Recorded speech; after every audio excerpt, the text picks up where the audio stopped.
నిధులు తీసుకొచ్చాం. సో అధ్యక్ష, మళ్ళీ నేను మేడం గారిని కోరేది, కేంద్ర ప్రభుత్వం సహకారం ఆంధ్ర రాష్ట్రానికి చాలా చాలా అవసరం. వక్రీకరిస్తూ ఎగతాళి చేస్తూ మాట్లాడటం కరెక్ట్ కాదు. మేము అన్కండిషనల్ గా సపోర్ట్ చేసాం. యూఆర్ పార్ట్ ఆఫ్ ఎన్డీఏ అధ్యక్ష.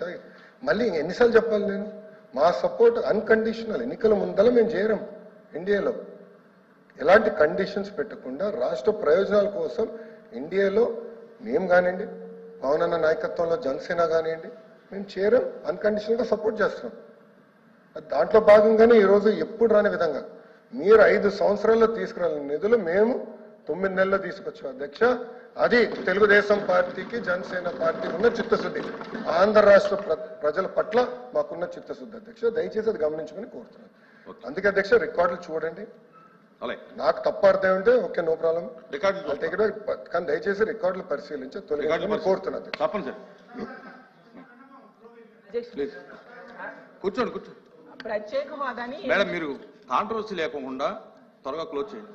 ప్రత్యేక హోదాని ఎందుకు సాధించలేకపోయారో ప్రసంగం ద్వారా గవర్నర్ గారు చెప్పుంటే బాగుండేది అనేసి నా ఉద్దేశం అధ్యక్ష.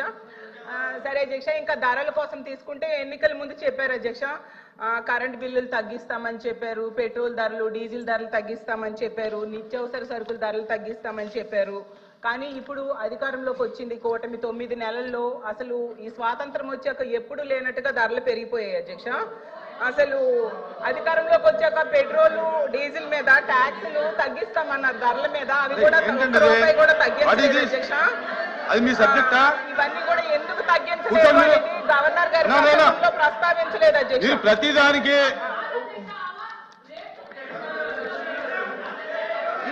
లేదు, గత ప్రభుత్వం పెంచిన 9 సార్లు కరెంటు బిల్లు పెంచింది. కరెక్ట్ కాదండి.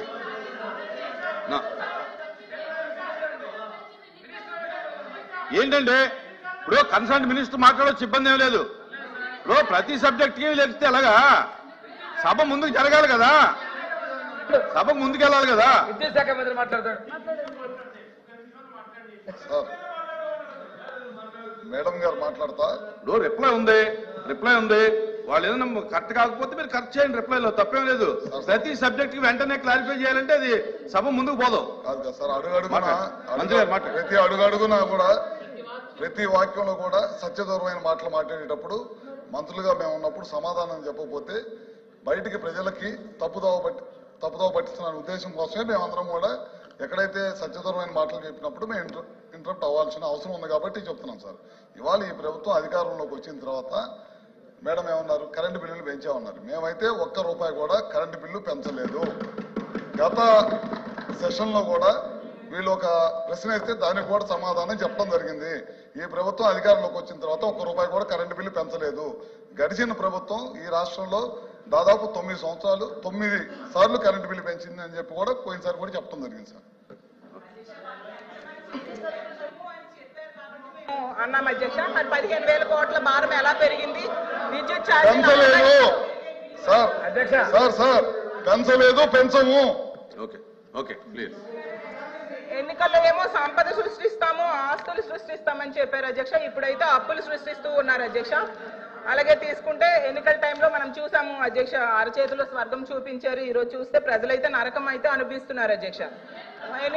యాక్చువల్ గా ఎన్నికల్లో బాబు షూరిటీ భవిష్యత్ గ్యారంటీ అన్నారు అధ్యక్ష. ఇప్పుడైతే బాధుడి గ్యారంటీ అన్న టైపుగా అయితే పాలన ఉంది అధ్యక్ష. అది అందరూ అంగీకరించాల్సిన నిజం అధ్యక్ష.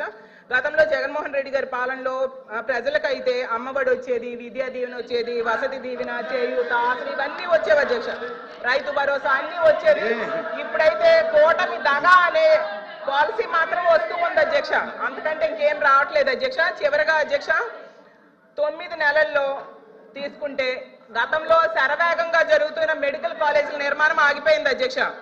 రాష్ట్రంలో ప్రభుత్వ హాస్పిటల్స్, పిహెచ్సిల నిర్మాణం ఆపేశారు అధ్యక్ష. ప్రభుత్వ పాఠశాలలు అభివృద్ధి పనులు ఆగిపోయి అధ్యక్ష. రైతు భరోసా కేంద్రాలు నిర్వీర్యం అయిపోయి అధ్యక్ష. సచివాలయ వ్యవస్థలు కూడా నిర్వీర్యం అయిపోయి ఉద్యోగులను కూడా కుదించేశారు అధ్యక్ష.